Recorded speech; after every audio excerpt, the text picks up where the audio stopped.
Hello friends, स्वागत है आपका हमारे चैनल उत्तर प्रदेश ज्ञान में। इस वीडियो में हम प्रीवियस ईयर में जो भी क्वेश्चन आए हुए हैं कुछ क्वेश्चनों को डिस्कस करेंगे। ठीक है, ये सारे क्वेश्चन किसी न किसी पेपर में आए हुए हैं, जैसे कि यूपी पुलिस हो गया या यूपी एसआई, यूपी फायरमैन और जो जेल वार्डन का पेपर होता है, या फिर अभी जो लेखपाल का पेपर होने वाला है 2015 के में जो लेखपाल का पेपर हुआ था उसमें भी ये कई क्वेश्चन आए हुए हैं। ठीक है, तो चलिए स्टार्ट करते हैं। हमारा पहला क्वेश्चन है, भारत का प्राकृतिक बंदरगाह कौन कौन सा है? तो कोच्चि और विशाखापट्टनम भारत का प्राकृतिक बंदरगाह है, और जो विशाखापट्टनम बंदरगाह है ये भारत का सबसे बड़ा बंदरगाह है। ठीक है, बंदरगाह को भारत में मतलब दो भागों में बांटा गया है, एक छोटे बंदरगाह और बड़े बंदरगाह। छोटे बंदरगाहों को राज्य सरकार नियंत्रित करती है और बड़े बंदरगाहों को केंद्र सरकार द्वारा नियंत्रित किया जाता है। भारत में लगभग 13 बड़े बंदरगाह हैं और 200 छोटे बंदरगाह हैं। तो कितने हैं? 13 बड़े बंदरगाह हैं, 200 छोटे बंदरगाह। ठीक है, यहाँ से एक क्वेश्चन बनता है, बंदरगाहों को जोड़ने के लिए कौन सी परियोजना चलाई गई थी? तो बंदरगाहों को जोड़ने के लिए एक परियोजना चलाई गई थी। कौन सी? सागरमाला परियोजना। कौन सी? सागरमाला परियोजना चलाई गई थी बंदरगाहों को जोड़ने के लिए। ठीक है, हमारा अगला प्रश्न है, राष्ट्रीय राजमार्ग विकास परियोजना के उत्तर दक्षिण तथा पूर्व पश्चिम गलियारे कहाँ पर मिलते हैं? तो जैसे कि हम लोग जानते हैं, उत्तर में है श्रीनगर, यहाँ पे श्रीनगर, और दक्षिण में है कन्याकुमारी, और पश्चिम में है गुजरात, और पूर्व में है कौन सा? पूर्व में है असम। तो ये दोनों रास्ते आपस में एक जगह है झांसी, यहाँ पे आपस में मिलते हैं। तो इसका दूसरे प्रश्न का आंसर क्या हो जाएगा? झांसी में उत्तर दक्षिण तथा पूर्व पश्चिम गलियारे आपस में मिलते हैं। ठीक है, अगला प्रश्न हमारा, एक निश्चित आकृति में व्यवस्थित ताराओं के समूह को क्या कहते हैं? तो एक निश्चित आकृति में व्यवस्थित ताराओं के समूह को नक्षत्र कहा जाता है। क्या कहा जाता है? नक्षत्र कहा जाता है। ठीक है, अगला प्रश्न हमारा, दक्षिणी अमेरिका महाद्वीप की सबसे बड़ी नदी कौन सी है? तो दक्षिणी अमेरिका महाद्वीप की सबसे बड़ी नदी कौन सी है? अमेजन नदी है। कौन सी है? अमेजन नदी। अमेजन नदी पेरू देश से निकलती है, पेरू देश से निकलती है। यह दक्षिणी अमेरिका महाद्वीप की सबसे बड़ी नदी है और विश्व की दूसरी सबसे बड़ी नदी है। और अगर अमेजन नदी की ऐसी बात की जाए पूरे विश्व में, तो ये विश्व में दूसरी सबसे बड़ी नदी है, लगभग 6400 किलोमीटर की। ठीक है, अमेजन नदी अमेजन जंगलों के बीच से निकलती है। अमेजन जंगल का नाम सुना ही होंगे आप लोग।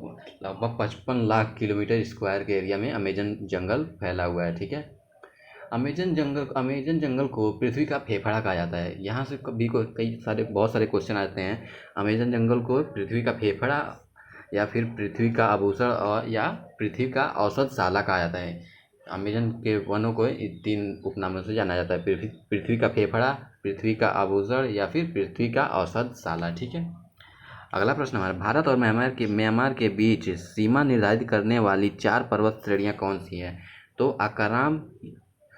अकारामयोमा, पटकोई, लुसाई और नागा, ये 4 पर्वत श्रेणियाँ हैं जो भारत और म्यांमार की सीमा को निर्धारित करती हैं। ठीक है, ग्रेट हिमालय पार्क कहाँ पर स्थित है?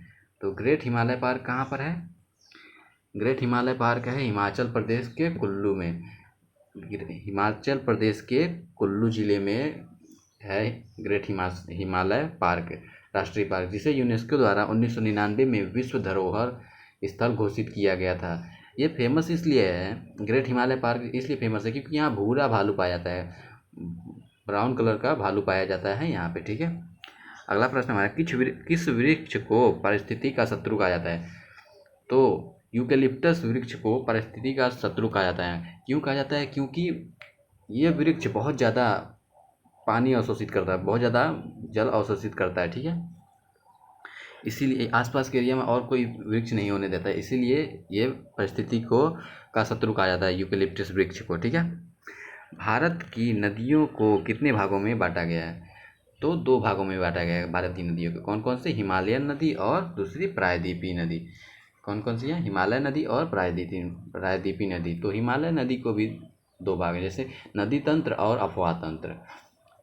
नदी तंत्र और अफवाह तंत्र। अफवाह तंत्र में क्या होता है कि मान लीजिए ये कोई नदी आ रही है, तो अफवाह तंत्र के अध्ययन में जैसे ये इसी कई सारी सहायक नदी होती हैं, और इसकी सहायक नदी पे भी कोई परियोजना चलाई गई या फिर कुछ भी डैम वैम है, इन सब के पूरे अध्ययन को अपवाह तंत्र कहा जाता है।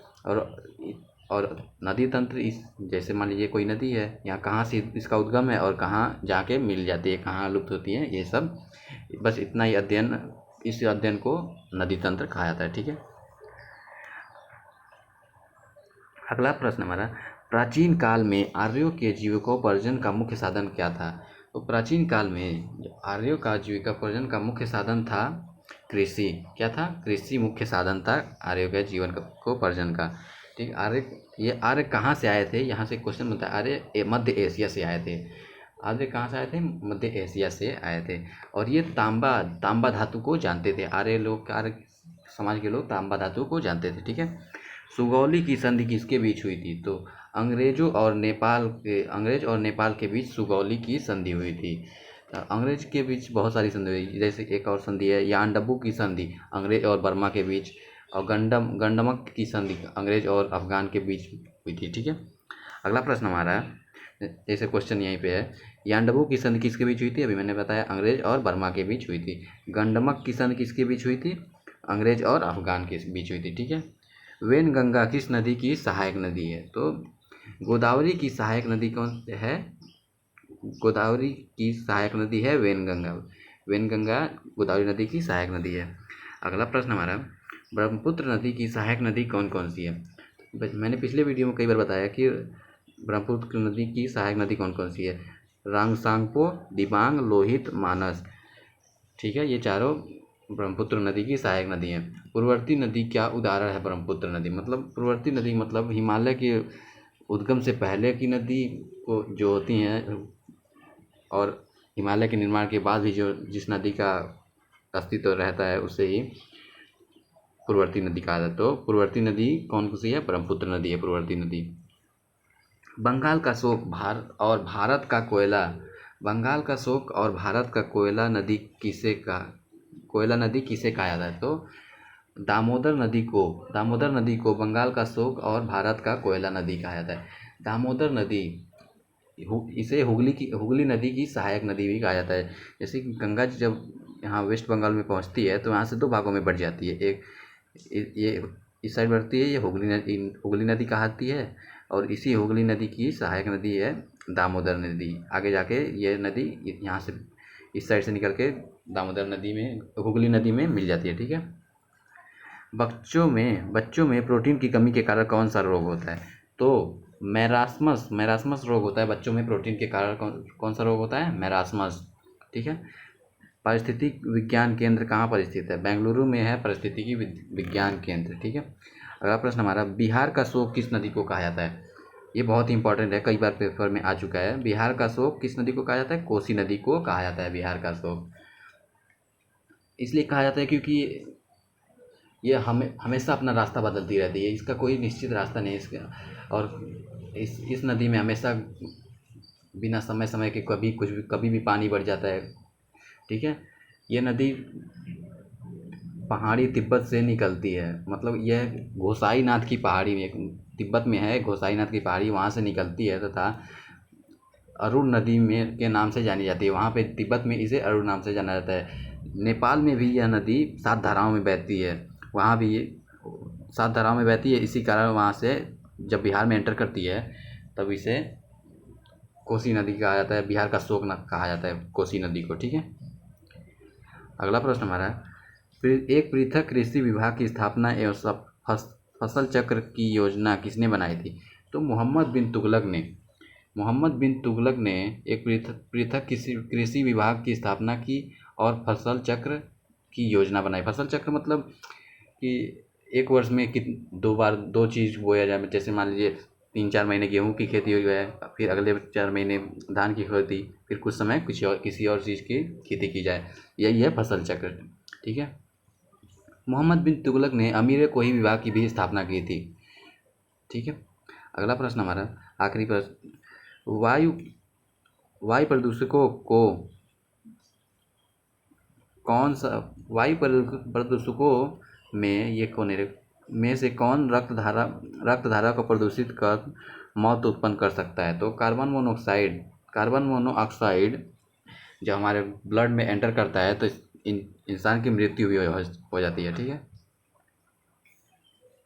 Thank you.